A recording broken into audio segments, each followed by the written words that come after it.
Alô, comunidade. Hoje estamos aqui para falar sobre alguns temas que nós achamos interessantes.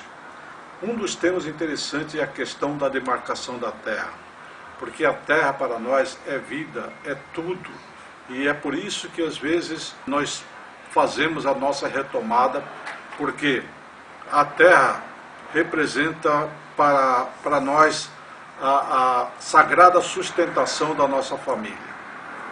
Essa questão da retomada é uma coisa bastante interessante. Havia no passado em que os nossos anciões falavam e diziam sempre para a gente e explicavam sobre essa questão das nossas terras. Que em 1911, na época do SPI, foram demarcadas algumas terras para que formássemos as nossas aldeias e as nossas comunidades indígenas. Mas o que aconteceu de lá para cá? Todas elas tinham uma demarcação, seja de madeira ou de próprio concreto armado. E os anciões diziam que essa marcação, ela andava muito. Tanto assim que, vamos dar um exemplo, o que aconteceu na aldeia Ipeg. Lá existe uma fazenda, se não me engano, a Fazenda Piqui, que era próximo à aldeia de Ipeg. E meu pai, que fazia parte desses anciões, ele construiu um tanque, que a gente chama, um tanque de água, para os gados. No começo, esse tanque ficava longe da demarcação da terra. De repente, esse marco começou a andar, chegando até próximo a esse tanque.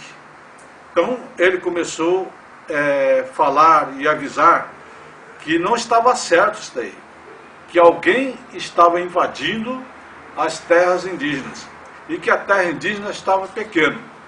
Como naquela época as invasões ninguém levava a sério, ninguém levava em conta dos clamores dos índios, das famílias indígenas, continuou dessa maneira. Apesar de que alguns índios, foram as primeiras pessoas que lutaram contra essa invasão. Isso foi em 1945, mais ou menos, em que alguns índios tentaram denunciar essas invasões em Campo Grande, ou quartel-general, ou na delegacia, ou na FUNAI. Mas eles não podiam sair das aldeias. Então, o que acontece? Eles prendiam. Quando chegavam na estação ferroviária de Aquidauana, ou então na estação ferroviária de Campo Grande, já havia policiais para prender esses índios. Imagina que meu pai, para que andasse, circulasse de Aquidauana até Toné e fosse até a aldeia, ele tinha que ter um salvo-conduto. Então é por isso que os índios hoje eles fazem a retomada das terras indígenas, retomando aquilo que lhes pertence. É o que está acontecendo hoje com essa questão da retomada, em que os índios dizem que é a invasão das fazendas, das terras que não são deles. Na realidade eram e terras pertencentes às comunidades indígenas. Com certeza haverá sempre uma força negativa para que nada disso aconteça. Mas os índios hoje, eles estão preparados. E eles estão preparados e realmente vai fazer com que isso aconteça. Porque eles estão retomando o que é deles. Isso é uma coisa que nós temos que admitir. A terra dos índios e pertence aos índios e será retornado para eles. Tanto assim que existem terras que já estão demarcadas, mas não foram homologadas. Tem terras que ainda todos sabem que é terra indígena, mas as pessoas não aceitam. Por quê?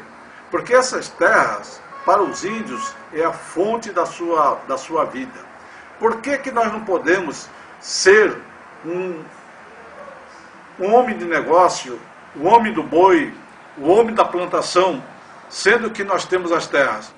Então, é isso que às vezes nós perguntamos. Por que todos os fazendeiros, o pessoal do agronegócio ganha dinheiro, ganha recursos, sustenta a sua família, né? E nós, indígenas, não podemos ter isto? Por quê? Qual a razão? Nós precisamos de uma política voltada a esta questão, porque nós queremos também ser trabalhadores, queremos ser produtores, queremos ser fazendeiros, porque nós temos a terra. A terra é aquilo que tudo que se dá vem da terra. Então, por isso é que nós queremos que o governo faça uma política voltada a nós, porque nós não queremos ser de índios vadios, de índios preguiçosos. Nós somos trabalhadores.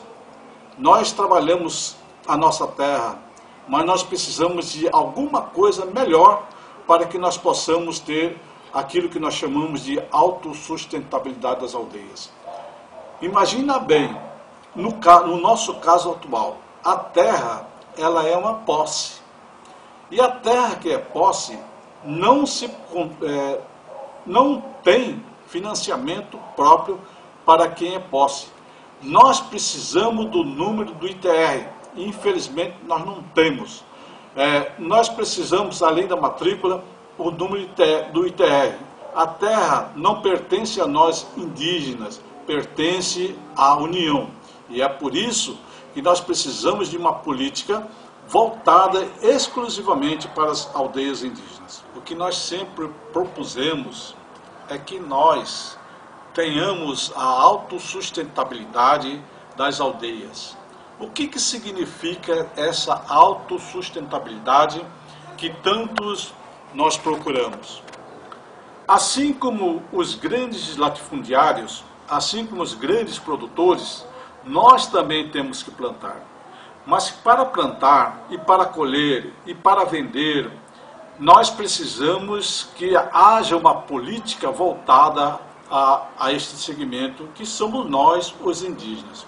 O que seria essa política?